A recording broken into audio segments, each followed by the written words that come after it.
Welcome back. It's that day of the week again when we explore and appreciate green ideas and inventions. This is Going Green. Now, we produce more garbage than we can imagine. Research shows that each year, the whole world fills up enough garbage trucks to form a line that would stretch from the Earth to halfway to the moon. That's a far, far distance. Good thing a shopping destination is changing the way we handle garbage with its Cash for Scrap Bazaar. Now, instead of buying products, eco-enthusiasts can join the sale and get cash from their trash. To tell us more about this are Kathy Ko of Green Hills Shopping Center, and Weiser of the Invisible Sisters, and Ms. Rita Regalado of the Philippine Recyclers. Good morning, ladies. Good morning. Good morning. We also have Ma'am Rika over here. Wow, they told me work in TV, you'll be surrounded by women, and it's true. This is such a great idea. Cash for scrap, scrap for cash. I mean, which way does it really go? It's cash for scrap. Cash for your scrap. Okay, it's a great idea. Tell us about it. Okay, actually, this idea was born out of a realization that each person generates an average of 15 kilograms of trash every month. Okay. So that's an average of 180 kilograms of trash. It always staggers me to hear that statistic because, you know, as somebody who I try to be as responsible as I can, but really there's no way around it. You do generate a certain amount of trash, a certain amount of waste, and there are ways to deal with that. Yes, so now there is this venue for us to be able to convert the trash that we generate into more useful materials. So although Green Hill Shopping Center has actually been recycling our materials for the past 6 years already, generating an average of 100,000 kilograms a year, we decided to open this up to our partner tenants as well as our other stakeholders, the residents around us, etc. So we came up with this idea, Cash for Scrap. Okay, how does the bazaar work really? We encourage our tenants and the residents around us to bring in their recyclable materials to the shopping center. This is going to happen on Saturday, April 30, and then we have invited actually recyclers to join us who will buy their scrap. Okay, so I guess my next question is, what do the recyclers do with the scrap? Maybe Ms. Anne? Well, there are lots of efforts. Some go directly back to factories where they can be reprocessed and really recycled. What we do in our project is repurpose the trash. We're not recyclers. We reuse waste. Okay, so there's a distinction there, isn't there? There is. There is. Recycling is a real whole process that also creates waste. Repurposing is taking something and using it as it is for another purpose. So what we do is convert e-waste and like computer wires and things, and mostly plastic bags into new products. Okay, you have to use your imagination to try and figure out what sort of products you can come up with. I'm going to jump back to that. I just want to ask Rita over here. I mean, there's Philippine Recyclers Incorporated. There's a whole organization about this. Yes, PRI is under Ramcar Group of Companies. So Ramcar Group of Companies, we have the Philippine Batteries Incorporated, who manufactures Motolite battery. And then we are the Philippine Recyclers who recycle used batteries.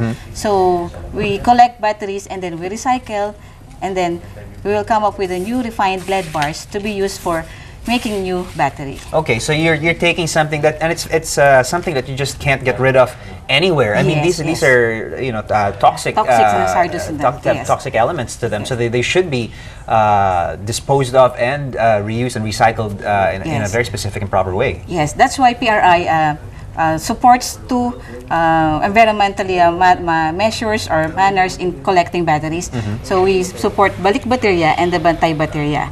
Wherein Balik Baterya, PRI collects the batteries and then we recycle the batteries. Wherein in Bantay Baterya, we have a tie-up with the DNR-EMB and ABS-CBN Foundation's Bantay Kalikasan. So we support the two programs in order to collect all the batteries to protect the environment and to save the Mother Earth. Okay. I wanted to ask, I mean, how does one price scrap? How does one choose what sort of scrap gets a premium and what sort of scrap? Is it anything goes? Can anything be bought and repurposed and recycled? Yes, sir. It depends on the size of the battery. Let's say you will turn in a 2SM battery. It costs 490 pesos. And then you will turn in another battery, which the size is 3SM battery. We will pay you 590 pesos. Okay. So in like with the Green Hills Shopping Center, we will buy the scrap battery per piece. So the cost is per piece. But in our plant, we are buying the batteries by volume, so by weight. So we multiply it by kilogram cost. That's great, because I mean, particularly with trash or scrap, like batteries which do have toxic elements, you sort of, it's a big question mark. How do I get rid of this? But the solution is here. Not only will you get rid of it, you'll get paid for it. Yes. It's sort of a brilliant solution. How does one? I mean, we know how batteries specifically are priced, but what sort of materials are you interested in? Is your organization interested in? And how do you price what you buy? Well, we buy some things and we receive donations of other things. Plastic bags, we receive donations of. But plastic bags can also be recycled, and they are sold back to recyclers. Since we're reusing them, we prefer donations, and that provides two things. It gives us our raw materials, and it provides environmental awareness. You know, if people are aware that their plastic bags can be turned into new products, they have a way of understanding how it works. Aside from plastic bags, you mentioned e-waste. E-waste, These wires right here are from the inside of your computers. They're often bought, burned to burn off the plastic because there's copper inside. We buy these from scrap dealers and reuse them as they are. So you avoid the process of burning. The process, and this gives strength to our products. That's copper, so you have metal reinforcing our products. These are hard drives, not CDs. These are hard drives from a computer, which we also buy. These are plastic rings from a magnetizing process in some tech industry, but it was waste. It's factory waste. We buy them by the kilo. These are also things. This is medical waste, production waste. So medical waste. That's a big cause for concern. Should it be? I mean, no. This is straight from. This is overruns from factories. So no, are there certain types of waste which you kind of say no, we don't want to handle? Oh, absolutely. If I can't develop it and I can't be sure of its hygiene and cleanliness, I won't touch it. But the waste that we use is factory waste and manufacturing waste. Which brings me to my next question. I mean, if everybody is sort of invited to come over and bring their scrap, bring their waste, is there anything that you say no to, or is there any type of waste that is preferred, or what condition? Only clean waste allowed, you know? I mean, how does it work? Actually, we have a list of materials that we work with. We are encouraging people to bring, so this is like the list. We've got paper waste. Obviously, anything immediately recyclable: paper, old newspapers, cartons, magazines. You've got plastic and metal waste. PET bottles. Many uses for those. And then e-waste, your old pagers, if you have them. Pagers. Oh, fax machines. So instead of using them as paperweight, you can use them. And then we have the Tetra Pak cartons, and then used lead-acid batteries. Printer cartridges. I mean, that's also something that you will inevitably. I mean, almost every household has a printer. You toss so many of those, and there is a way to deal with that, isn't there? Yes. So we have actually a recycling partner who will be there to collect ink cartridges, empty ink cartridges. We will also have like the sando bags and the ceramic. We will receive those.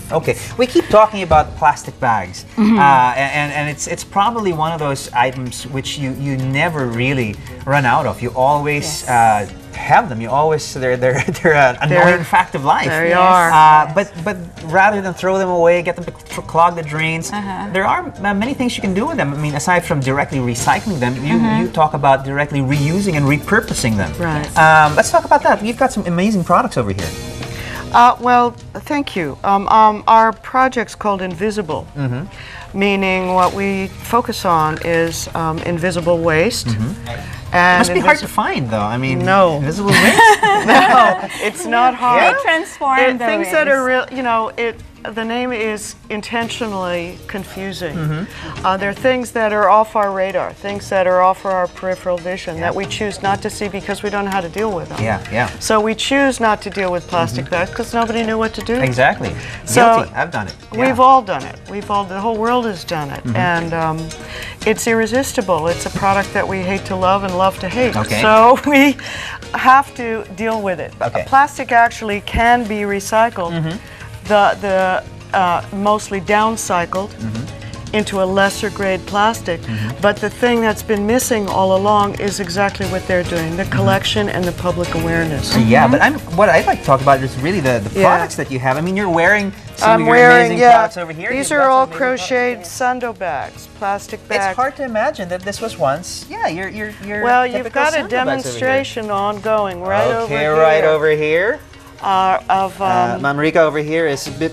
She started just like when we came on the air. She started with just a little strand of plastic, like this, and she's got something going over here. That's right. So what we do is, another aim of our project is to revive hand skills.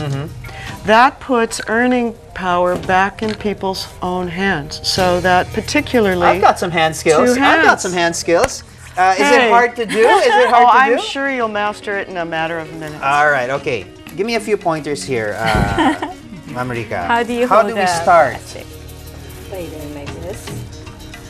Baby, you're doing like this? Yeah. This is good. This is good. Yeah. Make a loop first. And then that one there. Another loop. You make a loop. There you go. He's on his way. 2 days later. 2 days later. He's Two days later. He's gonna have this. All right. With a bit of patience. Yeah, you might be able to turn out some of the. Okay. But I'm really amazed at just how. Rika over here started with a strip of plastic from a plastic bag, and she turned this out in just a couple of minutes. Really, when we started the conversation, it's hard to imagine that these products were once plastic bags. I mean, many of the recycled products or repurposed products that we often see, you can see very directly. I mean, particularly with the in vogue a few months ago or quite a while back was the bags made from old Doy packs and foil packs, and you see you directly see the product that it came from. With these products, it's barely recognizable, and it's a great product. Thank you. That's definitely a big priority for us. What we're trying to do is transform. I don't want you to know that this is a plastic bag. I want to transform the material completely because my hope is to take this stuff high end. I want to work these materials so that they can actually compete in stores, in retail markets with new material, new products. Would that mean the prices would be on par with? Well, they will have to be eventually because these are handmade. So what are prices like? So Marika knows the prices, and actually she can tell you how long something like this takes to actually make. 1 day. 1 day. 1 day. 1 day. So what we do in our project is we train women who are unskilled. We give them the training. We give them the life skill. Then we get the orders for them so that they can work at home. They're not going out to factories. We're bringing work to them. Okay. So that they can control their time and their income. So of course with a handmade product, just like a handmade sweater, the price differential is going to be huge. Yeah, and I mean, usually handmade products are quality products. They are. So I mean, that's really what it's all about. This is a great project. Let's just remind everybody when it's going to be and where to be. Okay, we'd like to invite everybody to bring in their recyclable materials this Saturday, April 30, starting from 8 in the morning till 12 noon. That's going to be at the G Strip of the Green Hill Shopping Center. So just bring in your materials properly segregated, and then you'll get some cash for it. Sounds good to me. Cash for scrap. All right. Great idea. Thank you so much for joining us this morning. I'd like to say thank you to Ms. Kathy Ko and Weiser and Rita Regalado, and of course Ma'am Rika over here for giving us that short demo. Very short on my part, but thank you so much. This is a great idea. All right, thank you, Paolo. All right, truly, one man's trash is another man's treasure. So do you have the next great green idea? Do you have any out of this world plan to save the planet? Let us know. Tell us what you're doing to help save the environment. Send in your pictures and thoughts to ancgoinggreen@gmail.com and get a chance to be featured right here where we are going green.